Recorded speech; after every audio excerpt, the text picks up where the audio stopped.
Nimeongea na wagonjwa takriban 17 wale wa akina mama wote waliojifungua.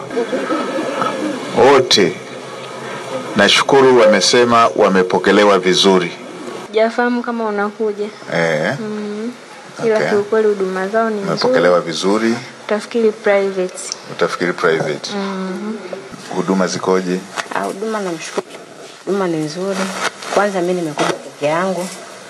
Nimefika hapo nimepokelewa, nimekutana na madaktari wengine pale nje sana hivi nilikuwa naumwa uchungu.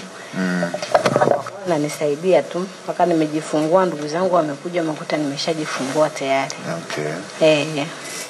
Okay. Maana nilikuja tu mwenyewe. Kuja tu mwenyewe. Sina mtu yoyote. Maana uchungu umenishika nikajibeba nikaja mimi kama mimi. Ndugu wa kwanza umewakuta hapa? Ndugu wa kwanza nimewakuta hapa. Tena mimi nimehudumiwa na wadada, kwa kweli namshukuru Mungu amenihudumia vizuri bila hata shida yoyote.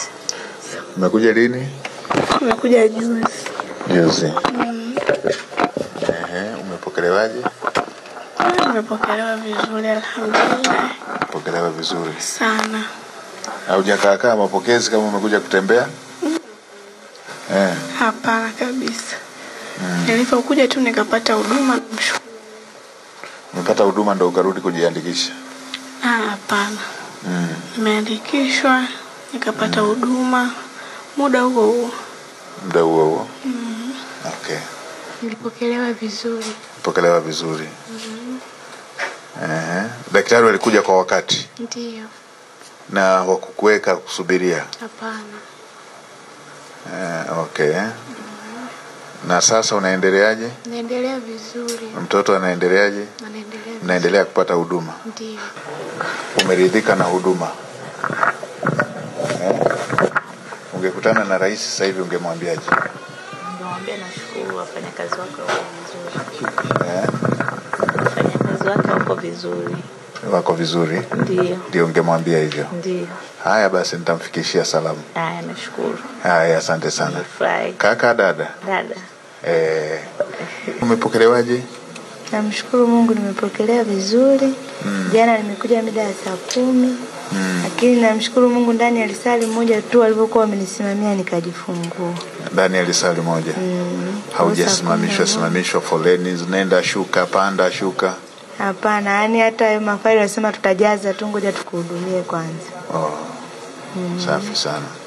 Na huduma inaendelea vizuri? Namshukuru Mungu hatuna changamoto yoyote, tumepata chanjo asubuhi mapema tu, tunashukuru. Uko na furaha na uko na amani moyoni? Sana.